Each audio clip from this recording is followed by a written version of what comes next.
Amigos, ¿cómo están? Buenas noches, bienvenidos a otra semana informativa aquí en Portada, siempre con la compañía de Mario. ¿Cómo estás, Mario? Muy buenas noches a todos, bienvenidos al programa, bienvenidos a la semana, bienvenidos nuestros invitados también, quienes van a comentar con nosotros las noticias más importantes de hoy.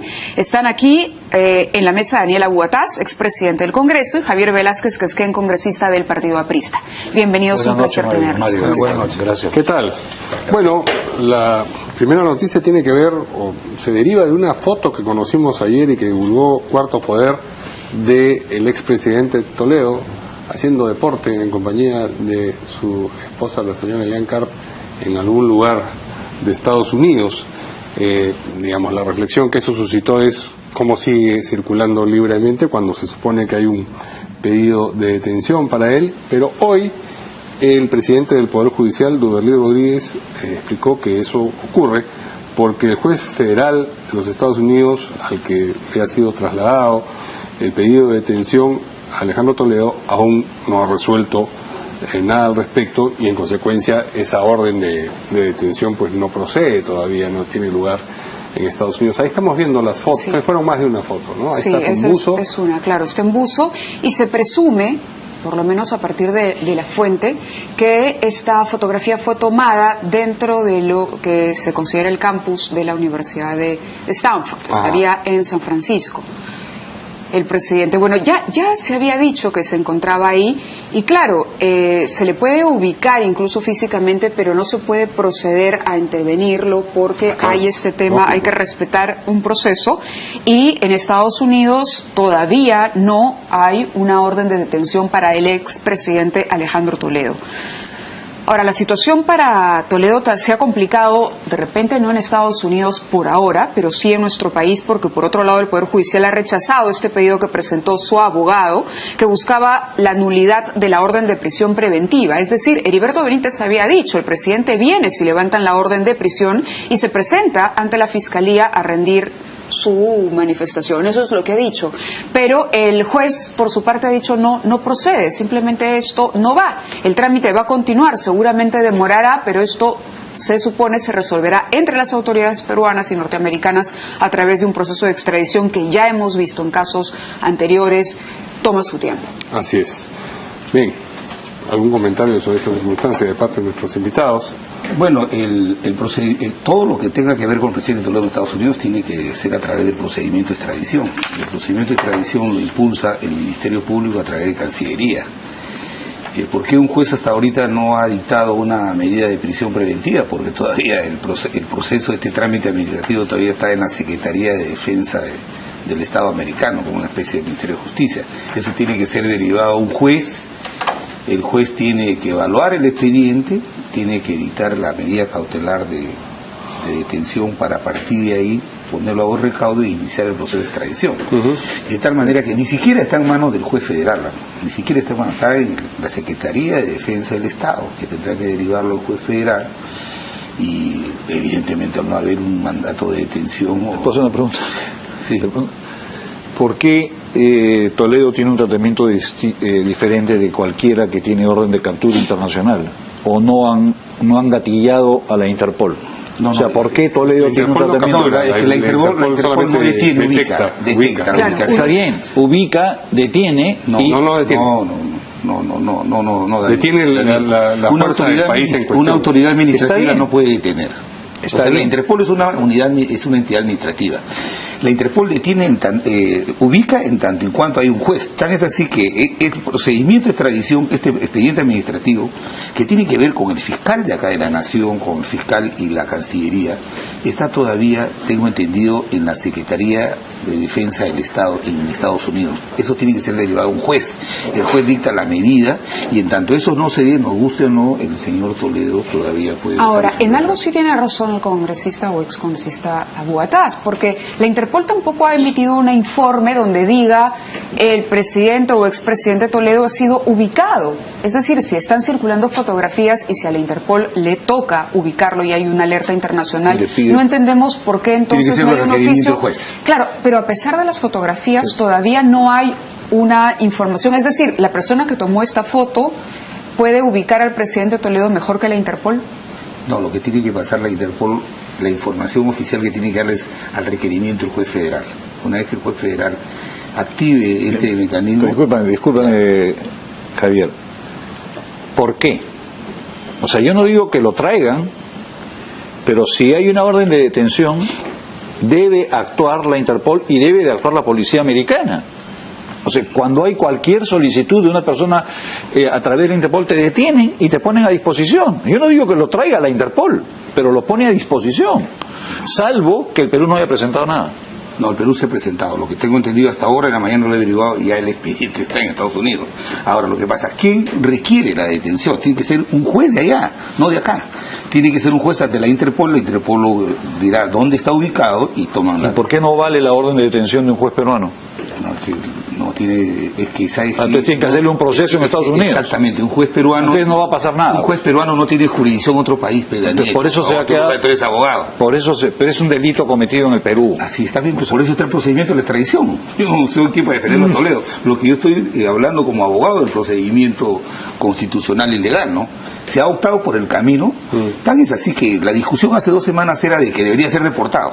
O sea, ni siquiera se necesitaba, como pasó con Martín Belaúnde del Oso en Bolivia, ni siquiera debería ser extraditado, sino deportado ante este hecho ya de indicios razonables.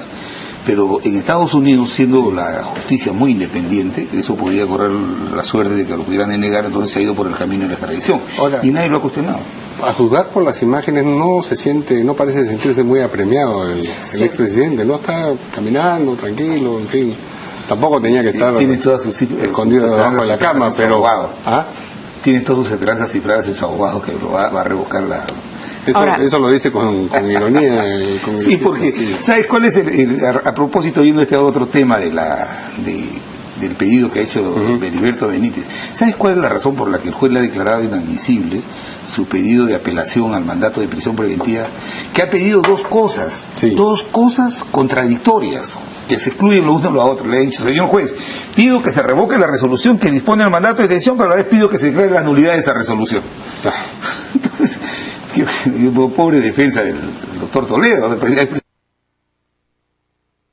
ha sido rechazado. Hoy día la Sala Nacional acaba de confirmar ese rechazo. Claro que no. Y ya está hablando de un habeas corpus. Y de ir hasta el Tribunal Constitucional, incluso. Sí, pero primero tiene que poner un habeas corpus. Ahora, la estrategia parece ser dilatar mucho y enredar las cosas. Exactamente, ¿no? darle una connotación política. Porque, de otro lado, también está este pedido para citar al presidente Kuczynski por haber firmado esta ley en favor, que no se entiende realmente, ¿no? Porque dice, los ministros eran los responsables de ciertas cosas. Entonces, han pedido que el presidente Kuczynski, que está clarísimo, dice en otro momento, Heriberto Benítez ha confirmado que mañana Roberto Su, el otro abogado que defiende a Alejandro Toledo, presentará un pedido ante la Fiscalía Anticorrupción a fin de que se interrogue al presidente, que fue el que firmó estas leyes que permitieron que Odebrecht pudiera contratar con el Estado. Tengo entendido que esa ley fue aprobada por Congreso y evidentemente que en la formalidad de la promulgación la firma el presidente de la República y a veces es el titular del sector. Pero eso lo sabe Heriberto Benítez. Claro, te digo, yo creo que Benítez ha sido contratado justamente para darle una connotación política a un hecho que es estrictamente jurisdiccional y policial. Bien, vamos a escuchar lo que ha dicho precisamente el abogado de Alejandro Toledo, el ex congresista Benítez, sobre esta circunstancia. Hemos sido notificados de la decisión de la primera Sala Penal Nacional, donde por formalidades nos han vuelto a declarar inadmisible el recurso de queja de derecho que presentamos para buscar revocar la arbitraria prisión preventiva que le han declarado a Alejandro Toledo. Y lo que nos preocupa es que la sala no ha tenido en cuenta que en nuestro recurso nosotros hemos ofrecido como prueba el video de toda la audiencia.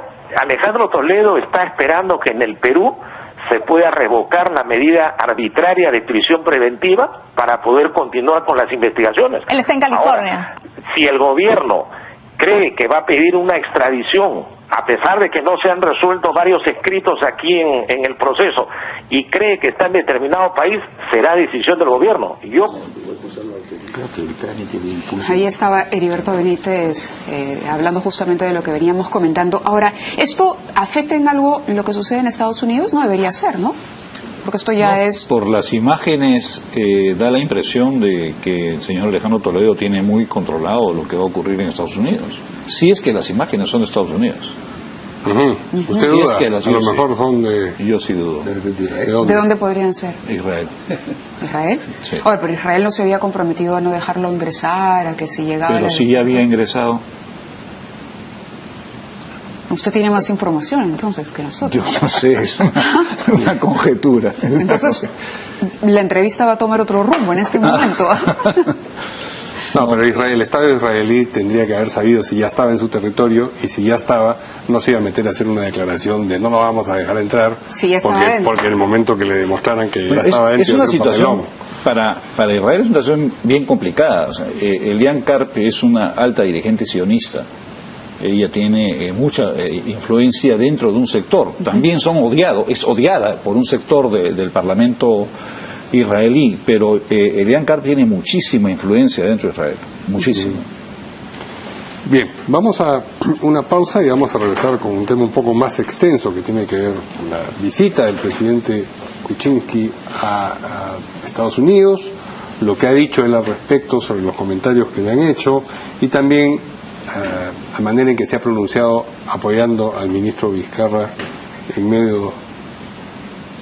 Cerrando filas con su ministro de Transportes, pero nos ok. dicen que tenemos antes una caricatura que compartir con ustedes para irnos con una sonrisa a la pausa. Ah, sí, esta es buenísima. Andrés Cedric. ¿No? Todo jalado. Y mira la expresión que le ponen justamente al expresidente Toledo, con todos los pelos revueltos, ¿no? Apesadumbrados todos. Este es un maestro. ¿Ah? Es un maestro. Bueno, es la idea, Sí, una sí, escuelita de maestro. Sí, sí, sí. Bien. Muy comentada. Vamos ahora sí a la pausa y regresamos. Volvemos.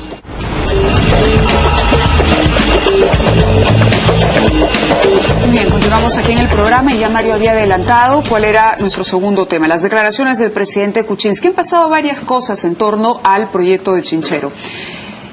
Lo último que sabemos es que el ministro ha dicho que no se va a entregar ningún desembolso a la empresa Conturhuasi hasta que la Contraloría no emita un informe y dé cuenta de las deficiencias que puede haber encontrado, de los errores que se puedan haber encontrado a este contrato y a esta famosa adenda que en el Congreso, y de acuerdo también a muchos técnicos, no favorecían de todo al gobierno peruano, como afirmaba el Ejecutivo. El presidente ha dicho que es un buen proyecto, que él reitera su apoyo a Martín Vizcarra. El Congreso, sin embargo, insiste en presentar una moción para interpelar al ministro.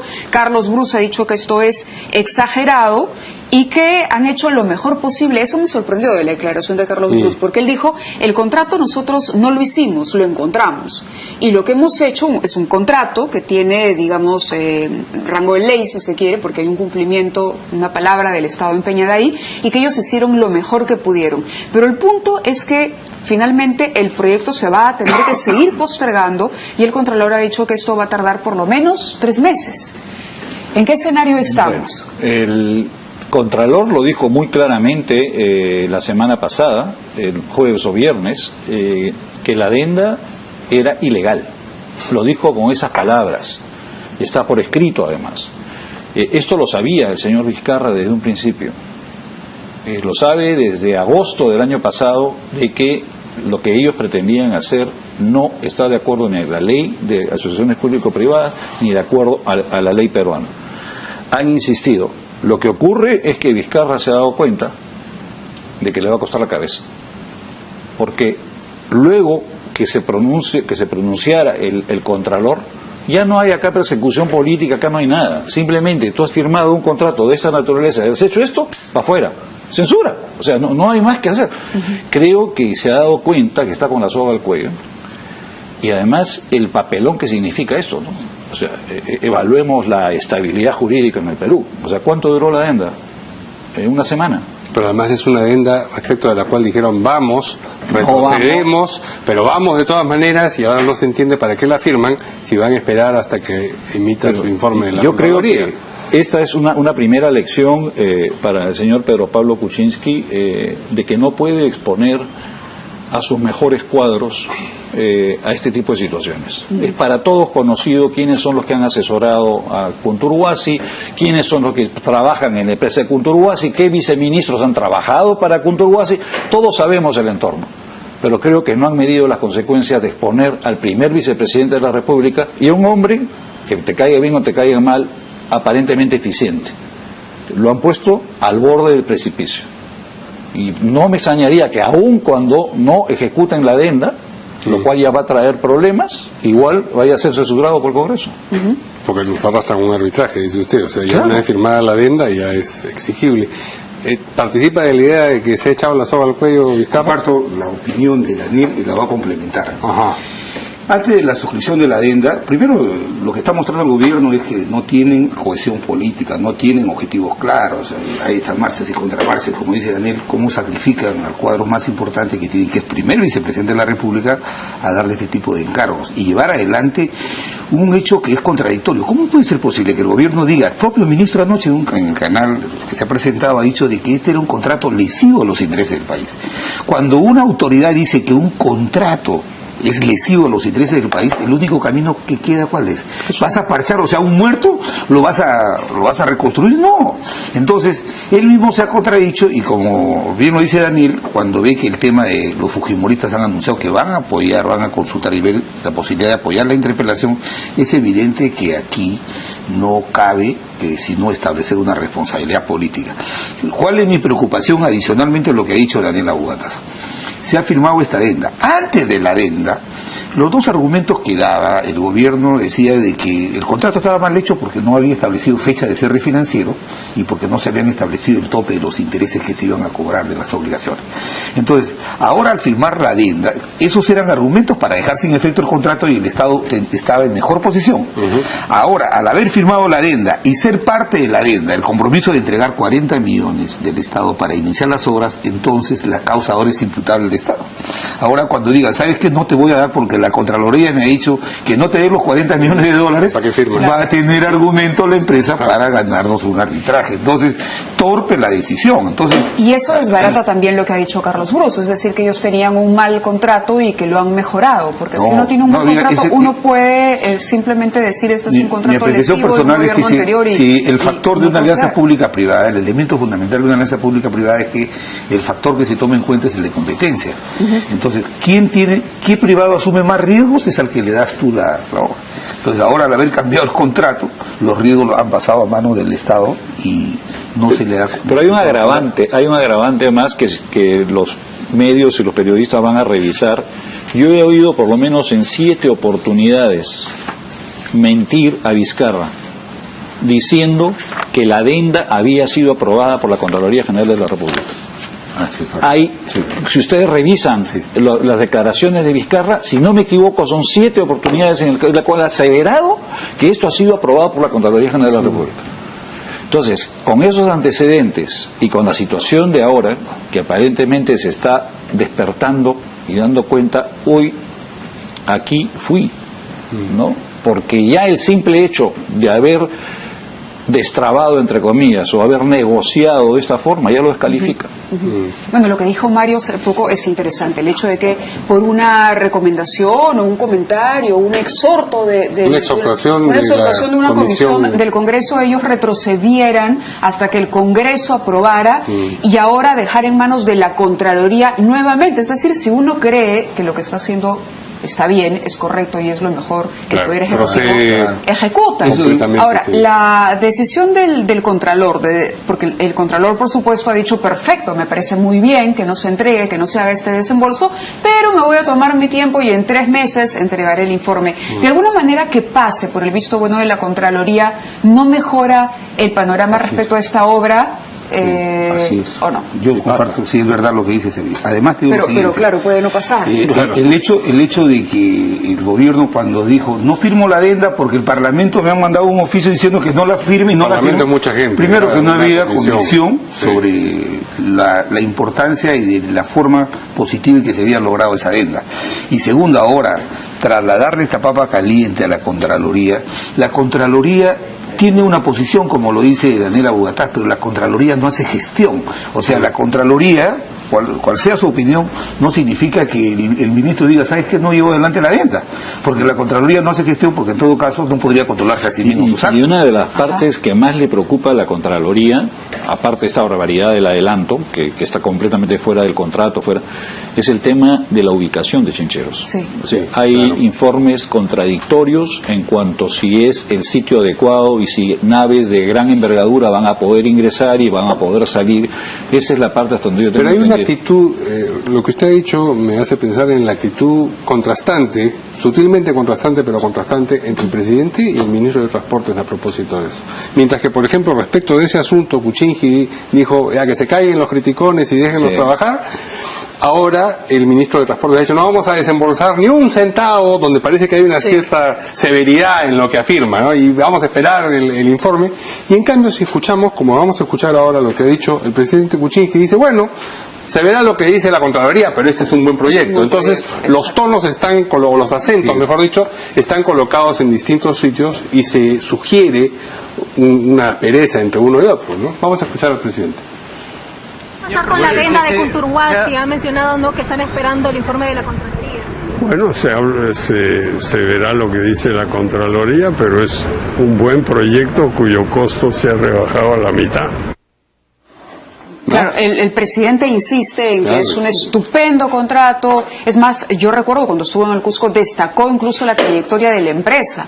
Dijo, esta empresa con tanta experiencia, haciendo tantos aeropuertos, y ha cerrado filas en torno a Vizcarra y ha dicho que es una extraordinaria persona, que no tienen por qué tratarlo así. Lo ha defendido de los agravios que supuestamente recibió en el Congreso cuando el congresista lo ha llamado Vendepatria, que bueno, es grueso, ¿no? Es grueso, pero de repente el presidente no está tan preocupado como Vizcarra, porque Vizcarra sí siente que su cabeza corre peligro. Claro. Y Kuczynski todavía no ha visto ese escenario. Y creo que Kuczynski nos ha dado cuenta que es salado, ¿no?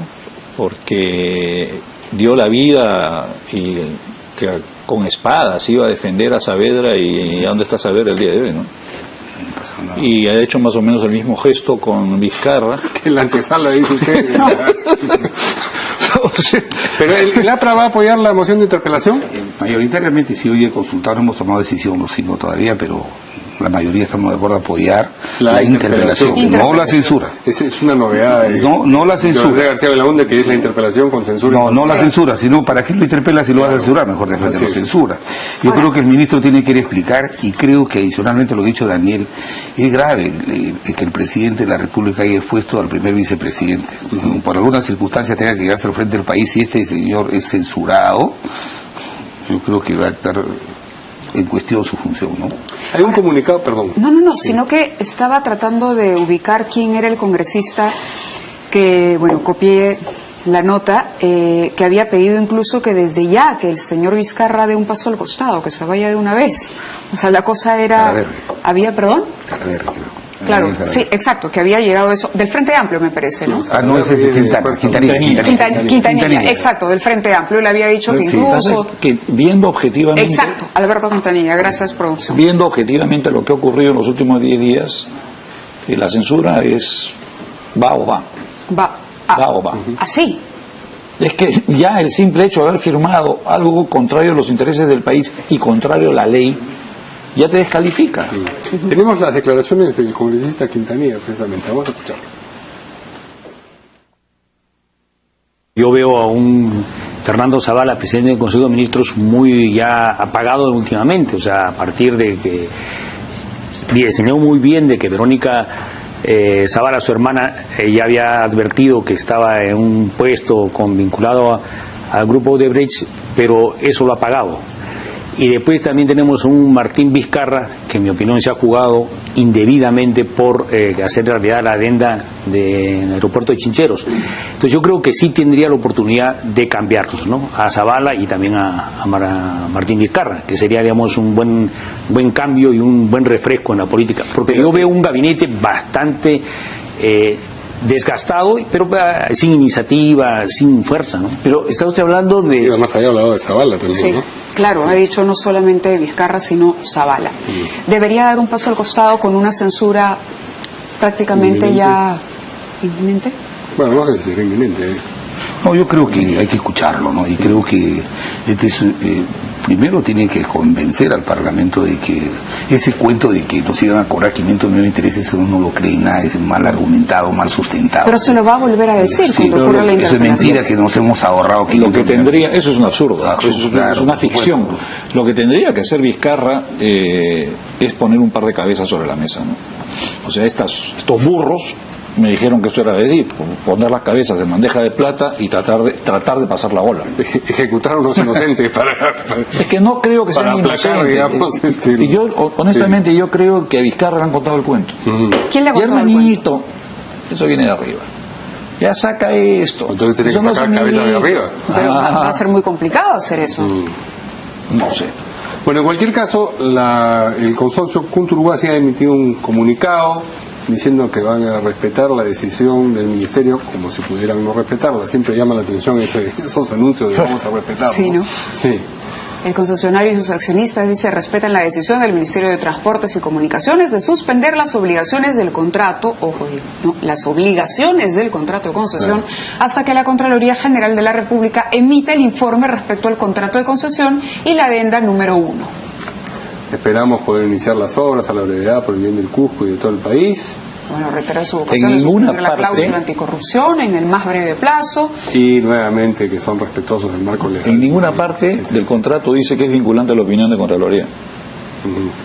En ninguna parte. Claro, es que la Contraloría... Es que en general la Contraloría no hace gestión, pues. Si la Contraloría le dice a un ministerio, haga esta obra, no la haga, y hace gestión, ¿cómo va a controlar? Claro, la Contraloría advierte y dice, aquí veo riesgos. Lo que dice Daniel es verdad, o sea, su opinión es orientadora, le dice, oye, vas a cometer otros errores, nada más que eso. Pero no puede decir... Pero si con una exhortación de una comisión del Congreso se echaron para atrás 2 días con una advertencia de la Contraloría, imagínense, se quedan paralizados. Pero la Contraloría ya ha fijado, como dice Daniel, hace 15 días una posición frente a la adenda, y si este adelanto es parte de la adenda, yo no me explico la Contraloría sacando un informe contradictorio a la propia posición que han tenido, ¿no? Otra hipótesis también que se podría manejar es que como ellos tenían, Kunturguasi tenía que poner una garantía por los 40 millones que no los hayan conseguido, ¿no? Que no hayan conseguido la garantía también. Ahora, esta no es la única noticia relacionada con el presidente Kuczynski. Hoy ha regresado de su viaje por Estados Unidos, un viaje en el que hizo comentarios que han llamado la atención, sobre todo en la universidad, cuando recibió la medalla, el reconocimiento que le iba a dar en Princeton, donde dijo que Latinoamérica es como un perrito simpático que está ahí sobre la alfombra. Tú eres un poco crespán y qué cosa es. Sí, sí. O sea, tú tienes que ser un bulldog. Sí. La vez pasada le había puesto a su perro Perú, y después Perú, le puso, que no, sí. ¿Qué? Claro. ¿Perdón? Sí, Kuczynski, cuando era candidato a la presidencia, le puso a su mascota Perú, el nombre Perú. Y fue cuestionado en las redes y tuvo que justificar que había sido... Sí. Y ahora tiene una vocación canina. También han recordado la frase de la perra vida, ¿no? O sea, que tiene todo este universo. Pero está convencido de que fue un exitazo. Que Trump lo recibió por la puerta grande, que salió por la puerta principal, que hablaron de todo, que mentira eso de que apenas 3 minutos. Fue gracioso. No les crean a los mentirosos que dicen 3 minutos. Si analizaban las declaraciones de los dos al salir... La cara de Trump. No, hablaban de cosas completamente distintas, ¿no? Es decir... Monólogos. Sí, uno decía, no hemos visto el tema de la corrupción porque no hubo tiempo. Kuczynski, no, sí hemos visto las conferencias al terminar la reunión. Entonces tú decías, ok, ¿se reunieron o no se reunieron? O se tomaron la foto y cada uno inventó algo para los periodistas que los estaban esperando. Ahora, el tema Toledo es lo que se le reclama también, ¿no? ¿Por qué no hablar? Hay un expresidente, volvemos al punto, una orden de Interpol, una disposición del país por buscarlo y ese no es un tema cuando se tiene una reunión de presidente a presidente. Yo creo que la visita y la emoción de Kuczynski es equivalente a la de un aficionado al fútbol pues cuando entra al Maracaná, ¿no? O sea, yo creo que para él haber entrado a la Casa Blanca, que lo hayan recibido y toda, creo que por ahí va yo creo que va por ahí la cosa, porque esos 12 minutos que han tenido y uno hablando, como tú señalas, una cosa, el otro hablando otra cosa, Trump mirando a la pared y el otro hablando solo, o sea, realmente a mí como ciudadano peruano me disgustó, las imágenes son hirientes. O sea, ni siquiera lo miraba el presidente Kuczynski. Entonces, como la milla verde, ¿no? O sea, los 12 minutos de la película La milla verde, la ubicas, ¿no? los 12 minutos de Kuczynski, pero fue al Maracaná. Pues. Vamos a escuchar parte de este mensaje que grabó en Facebook, me parece, el presidente Kuczynski, donde sostiene que su viaje fue un exitazo. Estamos terminando el viaje a Estados Unidos, que empezó con el nuevo secretario general de Naciones Unidas. Apoyamos el multilateralismo, la lucha contra el cambio climático y las tropas de Naciones Unidas que el Perú manda a Haití y a África. Después, Washington, el presidente Trump me invitó por teléfono hace 15 días y ahí estuve. 15 minutos solito con él y después con sus principales asesores junto a nuestro canciller. Hablamos de los migrantes peruanos, del TLC con el Perú y Estados Unidos que va bien, la necesidad de apoyar la democracia en América Latina. Un exitazo la reunión que duró casi una hora. Y ahora acabo de estar en Princeton, mi antigua universidad, donde hice mi posgrado en economía, un público acogedor, más de 1000 personas me dieron esta medalla y ahí estamos trabajando por el Perú. Y tú que me escuchas, ni le creas a esos mentirosos que dicen que yo vine a Estados Unidos por 3 minutos con el presidente. Yo fui invitado aquí y te representé con honor. Bueno, trata de ser firme, digamos.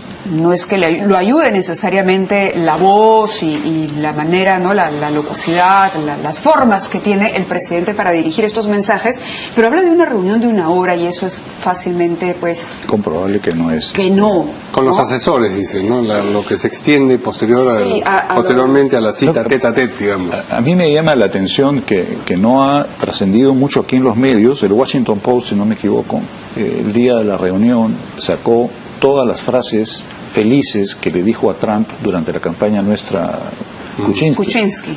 Por eso cuando yo le pregunté a una persona la cara de Trump con Kuczynski, me dijo, pero tú no has leído el Washington Post, pues le puso todo lo que le dijo, claro. ¿no? Entonces era imposible que Trump, valgan verdades, lo recibiera y le dijera... Si Trump que no aguanta, si ya le cerró las puertas a la mitad de la prensa americana porque lo critican, que venga un presidente latinoamericano. Ahora, tampoco el presidente va a venir y va a decir, bueno, quiero contarles que mi viaje con Trump fue un fracaso, que la verdad me atendió, no me miró, ni siquiera se acuerda de mi nombre, y la verdad es que no hemos podido hablar de nada, porque, bueno, ustedes saben, es Trump y está jodiendo a todo el mundo. ¿No? Entonces, claro, el presidente no puede hacer eso. No. Entonces, de alguna manera, es ser el primer presidente latinoamericano, ser recibido, ¿no? Habla un inglés fluido, es un tipo de mundo con conocimientos, digamos, es la estampa o la postal queda mejor que cuando Toledo nos hablaba de su amigo Bush. No, pero yo no sé si el hecho de ser el primer presidente latinoamericano sea un honor. También puede ser un toto útil. Ajá. Si toda Latinoamérica ha hecho cerrado puertas con México, ha cerrado filas, sí. y Perú va y se reúne con Trump. Y cuando le preguntan por el tema mexicano, dice, no voy a opinar sobre claro, eso. Y el interés en concreto que nosotros tendríamos, por lo menos la población general de esa reunión en el marco del caso Toledo, era Toledo, por eso digo. Es decir, te vas a hablar del Tratado de Libre Comercio, otras cosas, de que tu hija estudia allá, que la condecoración en Princeton, y que no sé qué más. Y que los perritos de Latinoamérica. Sí. Y el punto más importante es decir, oye, tengo este presidente, ¿no? Que está aprobado, este es un caso gigante de la lucha. Porque además, él dice en un momento, nos ven como el país que más hemos hecho por la corrupción. Pero entonces tendría que haber un correlato, ¿no? Diciendo inmediatamente, voy a ver qué pasa, por qué no se ordena todavía la detención o que se acelere ese proceso. Eso hablaría del final de una reunión que llega a una cooperación real, concreta, ¿no? No solamente el saludito a la cámara. Y a todo esto también ha aparecido una encuesta sobre la aprobación y la correlativa desaprobación del presidente Kuczynski. Tenemos el cuadro.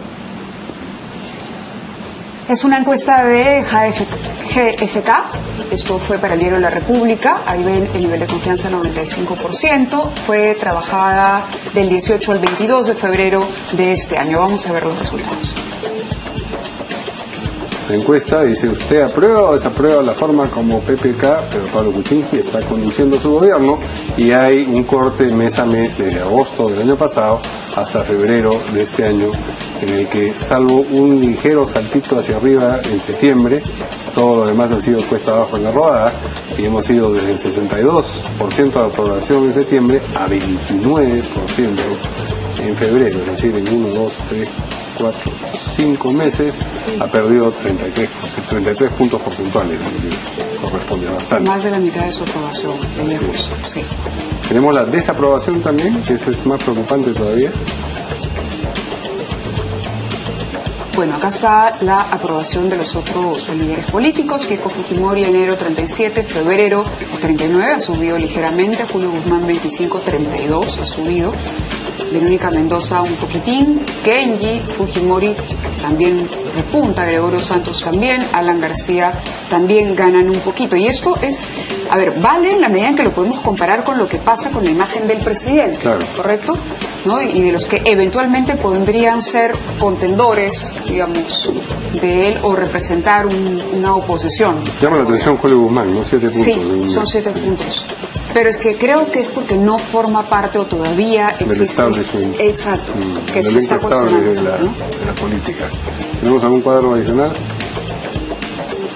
Ahí está. ¿Usted aprueba o desaprueba el desempeño de el Congreso? 21%, desaprueba 69%. Luz Salgado aprueba 23%, desaprueba 55%. El Poder Judicial 23%, desaprueba 66%.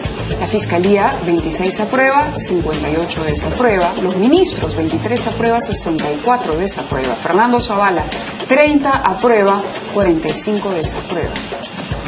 Y Carlos Sombrío, sí, 25% aprueba, 48% desaprueba, es decir, no hay ninguna aprobación superior a la desaprobación. En ningún caso, y ni siquiera hay una que llegue a ser tas con tas, ¿no? Tas con tas, así es. Bueno, la desaprobación del presidente Kuczynski en esta misma encuesta, creo que no tenemos el cuadro, pero me parece que está como el 58%, que es un montón, está ya bastante por encima del... Claro, y es un desgaste muy rápido, ¿no? Sí. Y quizás se explique por las altas expectativas, pero evidentemente también se han cometido errores, ¿no? Yo coincido contigo, Mayra, que se generó demasiada expectativa, pero finalmente lo que se está reflejando en estas encuestas es lo que el ciudadano de a pie vive día a día. O sea, es tanto lo que hay que hacer, tantas deficiencias en todo nivel, en educación, en salud. Los decretos legislativos, por ponerte un ejemplo, o sea, se suponía que se iban a impulsar las pequeñas empresas, que todo era una maravilla, todo iba a caminar como una locomotora de 500 kilómetros por hora. No sale un solo reglamento, no se aplica ninguna ley. O sea, el gobierno sigue con las taras del Estado peruano que viene de la década del 1990. Las mismas taras no las han logrado superar.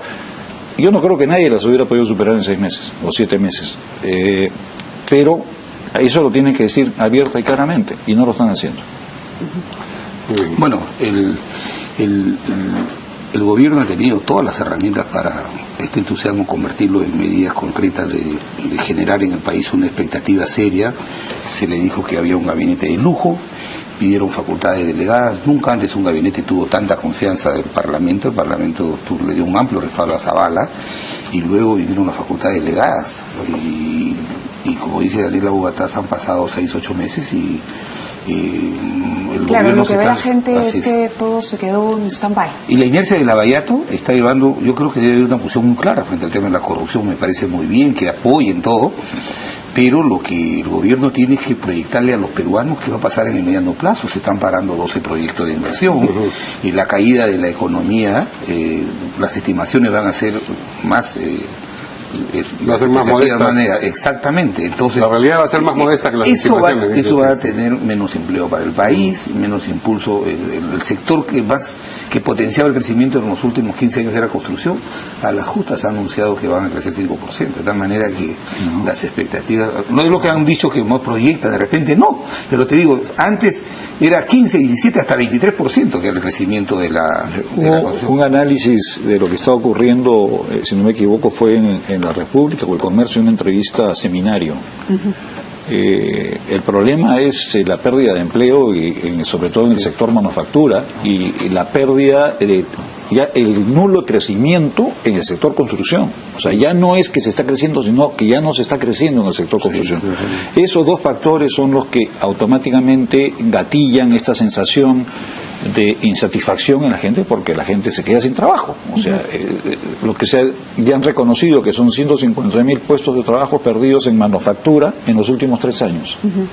Y seguimos haciendo exactamente lo mismo, se sigue con la misma política arancelaria, se sigue con lo mismo, entonces no sé qué. Sí, y falta velocidad, ¿no? Deberíamos traer a Trump. Deberíamos traer a Trump para que se ponga aranceles. Tenemos que pasar al siguiente Vamos al siguiente tema, y es, bueno, el nuevo capítulo de la telenovela Nadine Heredia y Odebrecht. ¿No? Porque ella se ha expresado a través del Twitter, ha negado nuevamente el tema de haber recibido el financiamiento. Pero no termina de negar. No del todo. Porque es una respuesta a Cecilia Valenzuela. Sí, es una respuesta a Cecilia y Valenzuela. lo que ella le dice a Cecilia Valenzuela a partir de un artículo, o a propósito de un artículo que ella publicó en el concierto, en el Comercio, ella dice: usted puede decir lo que quiera, como siempre. Eso no significa que me hayan entregado a mí ese dinero, pero tampoco significa lo contrario, ¿no? Es una frase como de un oráculo, ¿no? ¿Inconsciente? ¿O del subconsciente? No, yo creo que está calculadísima. Es decir, para que luego no le digan. Para que luego no le digan: tú dijiste que no habías recibido plata. No, yo lo que dije que eso claro, no es que lo que ha significaba. sucedido con el caso de Ollanta Humala y Nadine Heredia, sobre todo en el caso de ella, es que desde siempre nunca fue categórica. Cuando jugó al coqueteo de si voy a postular o no voy a postular. Claro, no está en mi agenda. Claro, nunca fue menuda referencia a la agenda. Nunca habló claro. El tema de las agendas también. Sí. Ay, no recuerdo. Por Dios, ¿cómo no vas a recordar tus propias agendas? Eso ya es increíble. Y ahora la estrategia de la defensa va por dos lados, ¿no? Es decir, por un lado dicen que si es donación, por lo tanto entonces no es delito porque esto va a campaña. Y la otra, que es peor, y que ahí sí me gustaría pedirle su opinión, porque, no sé, esto de invalidar pruebas es un último recurso, ¿no? Sabe feo. Invalidar pruebas es cuando uno sabe que está absolutamente acorralado y no te queda otra que invalidar la prueba que da a demostrar que eres culpable. Mira, yo no creo que se sienta acorralado. Yo más bien los veo sumamente complacidos y tranquilos. El hecho de que, a pesar de la delación de Barata, que el fiscal no haya formulado acusación, creo que los debe tener a ellos plácidamente satisfechos con la situación en la que están el día de hoy. Porque ya son, ¿cuántos años? ¿2 años de investigación? Como 3, creo. 3 años de investigación y no pasa nada. Ya dijeron: te he entregado, y tampoco pasa nada. Entonces, yo no creo, o sea, es más, no los veo muy angustiados. Honestamente no los veo muy angustiados. Ahora, habría que preguntarle a Juárez, ¿no? Sí, no tienen una posición categórica, como dices tú, Mávila, el tema de decir, por ejemplo, Humala dijo saliendo de su casa, dice: no hemos recibido dineros ilegales. Fondos ilegales. Sí, fondos ilegales, ¿no? No hemos recibido fondos ilegales. Ahora la señora Nadine Heredia dice, tiene una posición muy ambigua, no son categóricos, decir no hemos recibido. Claro. Y eso tiene que contratarse. Al decir no hemos recibido ilegales, dejan abierta la puerta para que después diga: nosotros pensamos que eran legales. Además, porque Barata ha hecho una referencia que parte de esos dineros que se han entregado están consignados en esta famosa oficina de operaciones estructuradas, que es la caja 2 que ellos le llamaban, en virtud de la cual pagaban los sobornos. Y esa información la tiene, toda la información ya la tiene la Buen Recaudo Suiza. Y eso se va a conocer tarde o temprano, y lo que no quieren es... No, y el juez que está manejando el caso Lavallato, que estuvo invitado y que dictó tantas conferencias, el juez Moro, ha dicho que ese dinero era destinado a coimas y a sobornos, a pagos ilícitos. Era una que está probada la ilegalidad de ese dinero. Porque además, venía de los sobreprecios de Petrobras. Exacto, pero además está el tema del Partido de los Trabajadores, que llama, o sea, está claro el vínculo, ¿no? Partido de los Trabajadores, Odebrecht, ahí había una alianza, pues, para que Lula pueda llamar a decir: oye, saca de la caja 2 tanto para la campaña de Humala. Eso trabajaban juntos, ¿no? Entonces, Ojo, no era dinero del Partido de los Trabajadores, pero era por disposición de un partido extranjero que se pedía esa donación. Entonces la cosa no es tampoco tan fácil. Ahora, el fiscal Juárez, que es el que está investigando este tema de lavado y que ha confirmado que estas 49 personas no aportaron en la campaña, etcétera, etcétera, quizá por el lado de él es que debería usarse, pero ahí viene el cotejo es en ese proceso que se ha claro, habido... es el cotejo de la agenda con lo que dice Barata. Claro, hay una anotación del 31 de agosto del 2010. Sí, exacto. Reunión con Jorge Barata y OH. Claro, lo que puede hacer el Poder Judicial perfectamente, no hay que ser un adivino, sí. Al margen, como lo que se reflejan en las agendas son hechos. O sea, tú no haces referencia a la agenda, haces referencia a los hechos. O sea, como se está comprobando que lo que el contenido son hechos reales, que han ocurrido en fechas reales, el juez que lo evalúe no tiene por qué utilizar la agenda. Habla de los hechos que han ocurrido. Entonces, yo no sé honestamente cuál sea la estrategia, pero además hay que recordar que Pedraza salió a decir que sí habían recibido los fondos. La primera declaración fue... Sí, ha sido una contribución política. Sí. Eso claro, es lo de no tiene contenido. No hemos recibido ilegales es porque les han dicho, si el dinero es ilegal, pasas al lavado de activos. Entonces, lo que están ratificando, no hemos recibido dinero ilegal. Sí, claro. Esa es la razón digamos, se mueven entre no hemos recibido dinero y no hemos recibido dinero ilegal, para que en la eventualidad de que se demostrase que han recibido el dinero, puedan, caída la primera línea de defensa, viene la segunda, que es, ok, recibimos, pero en el entendido de que era legal y en esa medida no configura delito. Ese es lo Castro le ha pasado esto al fiscal Juárez, que está investigando lavado de activos, y la preocupación de Daniel dice, ¿por qué Juárez no? Es que no tenía otro elemento como el que ya ahora se conoce, porque adicionalmente a esto, el Partido Nacionalista no ha podido explicar 4 millones de soles que personas que han sido citadas a la fiscalía han dicho, no, yo no he importado ese dinero. Pero además hay otro hecho muy importante que el fiscal lo va a tomar en cuenta, es el caso de la declaración de Juan Carlos Rivera, del famoso Chocherín. Él dijo que él había manejado 11 millones de soles en efectivo.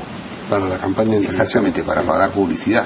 Entonces, yo me imagino que el juez Juárez ya tiene más elementos que va a reunir, y esta información que va a venir de Suiza va a corroborar lo que dice la señora, esta posición ambigua, que no es categórica, es una muestra de que hay mucho que investigar en ese tema. Y de otro lado, la Comisión Lavajato ha anunciado que va a investigar las 12 obras otorgadas por el gobierno de Humala a la constructora brasileña, esto es a Odebrecht.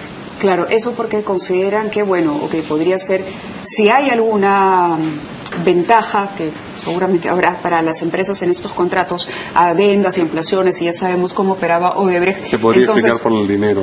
Exacto. Entonces sí, es un rompecabezas que hay que ir armando de a pocos, ¿no?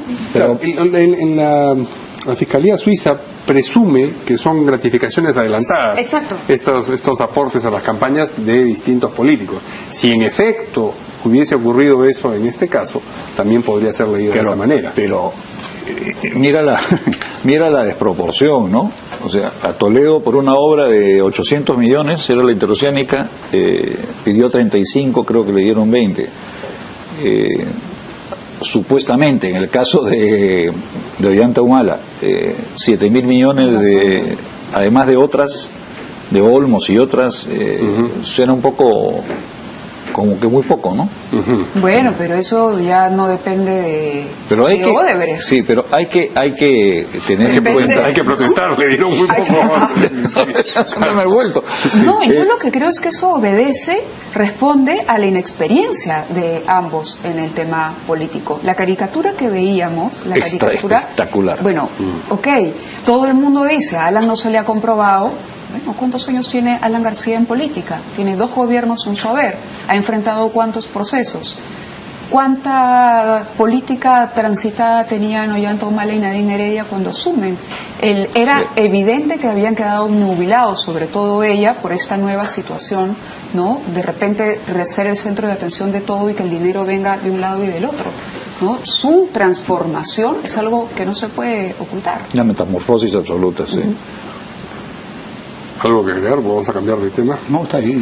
Bien, vamos. No quiere una caricatura más. No, la investigación de las 12 soy obras. invitado, pero no sé nada. La investigación de las 12 obras me parece bien. La mega comisión ahora se va a fusionar en marzo, se va a hacer una. Porque no solamente han anunciado que van a investigar estas 12 obras, tienen que investigar todas. Sí. Y además tienen otra arista, van a investigar ¿Las de Alan también? las 26 empresas, todas. No, Tienen que preguntaba, investigarse ¿no? todas. Todas tienen que investigarse. Y además las 26 empresas que formaron aquí en el país también es un trabajo muy denso, muy complejo. Y si eso es a nivel del Congreso, le preguntaba a Mario, ahí sí puede haber, de pronto no, como dice el ex congresista Huguetas, están tranquilos, relajados, pero a nivel del Congreso sí puede haber algo que sí les preocupe, que es la inhabilitación política, o tampoco les puede molestar. Eso es una heridita menor, ¿no? Sí. Creo que ya se me El encierro sería más serio. Pero solamente Bien, vamos a la caricatura y vamos a una pausa. Está bueno. La Bajato. la ingrediente mala, mejor actor de reparto Jorge Barata, mejor maquillaje Partido Nacionalista. A mí me parece duro. Los de reparto además tienen doble sentido, que es lo que repartió, ¿no? Exacto, pero y mejor maquillaje Partido Nacionalista, eso sí me parece duro, porque yo creo que hubo gente muy bien intencionada en el partido que creyó, que puso, ¿no? El caso de Marisol Espinosa, el caso suyo. Pues se refiere al comunicado del Partido Nacionalista, el Pero ese ¿no? ya no es el Partido Nacionalista. No somos auténticos. Esos son la ex pareja presidencial y Cintia Montes. Ahora, creo que enfocarnos exclusivamente en las 12, 26 empresas o las 30 obras, creo que es un error. O sea, yo creo que si hacemos una consulta, un análisis detallado de lo que ocurre en cada gobierno regional, en cada gobierno provincial, esto ocurre a nivel nacional. Sí. Y eso, eso es donde debería estar enfocado el debate nacional. No, pero cuando se dice las 12 obras, en el gobierno de Humala, la obra de Chavimochi, que la promovieron en la región La Libertad, está incluida, o sea, Chavimochi. No, pero lo que te quiero decir es a la problemática a nivel nacional, porque esto lo que se repite a nivel de ministerio va a nivel de alcalde de distrito. Ahora sí que ir a una pausa y regresamos para conversar sobre la última noticia y para que se pueda escapar María. ¿Cuál es la última?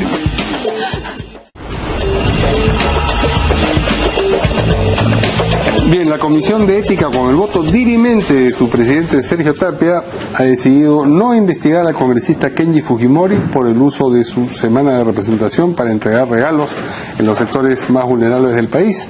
Además, ha declarado improcedentes las denuncias contra la congresista fujimorista Betty Ananculi, investigada por mentir en su hoja de vida, y también contra la presidenta del Congreso, Luz Salgado, por la compra de computadoras para esa institución. Entendemos que en la Comisión de Ética no hay representación proporcional a la presencia de cada bancada en el Congreso, pero sí el presidente tiene voto dirimente, o sea que entre el empate y ese voto dirimente es de un representante fujimorismo. No fue Guido Lombardi, no estuvo Guido. No estuvo Guido. No estuvo Guido.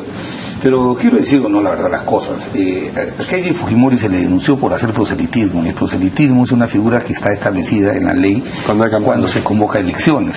Ahora, él ha regalado, y también yo escuchaba ahora el debate de que estos regalos que hizo con sus ingresos propios de computadoras de un pueblo lo ha hecho en semana de representación, y así fuera en semana de representación, me parece que no es una contravención al código de ética. Sí. Y ha habido aquí una posición que creo que adecuada. En el caso de la presidenta del Congreso se le denuncia porque ella en el calor del debate ella dice, se encuentran que un funcionario de mi gestión se ha enriquecido, ha hecho una corruptela, en la compra contraria, yo renuncio. Le dice, ¿y por qué no renuncia ahora que han dejado sin efecto la compra? Entonces, los parlamentarios no somos pasibles de sanción por nuestras opiniones que emitamos en el ejercicio de la función, de tal manera que se quería sentar un mal precedente de sancionar a una presidenta del Congreso porque dijo eso. Y al final de cuentas, sobre el tema de las computadoras, que es otra materia, y hay una investigación en el Ministerio Público contra los funcionarios y tengo entendido contra las autoridades de más alto nivel administrativo del Congreso. De tal manera de que esta denuncia que era de carácter político y se justifica que... ¿Y en el caso de la señora Ananculi también? No, el tema de la hoja de vida, no sé qué argumento ha dado para que la puedan haber salvado, pero quiero decir lo siguiente, hoy día en la comisión, con el voto dirimente del señor Tejada, con el señor Tapia, le han planteado una sanción al congresista del APRA, Elías Rodríguez. Y justo que en el caso de la sustentación que dio Mauricio en el sentido de que Elías Rodríguez cometió una negligencia de que firmó unos proyectos de ley que contenían algunas plagios, y él asumió su responsabilidad política, lo hicimos renunciar a la vicepresidencia, asumió su error, pidió disculpas. Ante eso le han querido imponer una sanción de esta naturaleza, y lo que nosotros plantearon que lo amonesten y le pongan una multa. Pero ahí sí Tapia ha hecho valer su posición numérica con los miembros de su bancada y le han aplicado una sanción.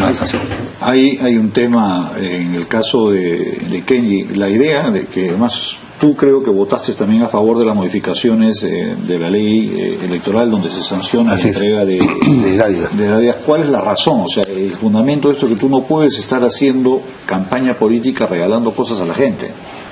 Entonces no significa que es bueno durante toda mi campaña de congresista, pero cuando comienza el periodo electoral es malo.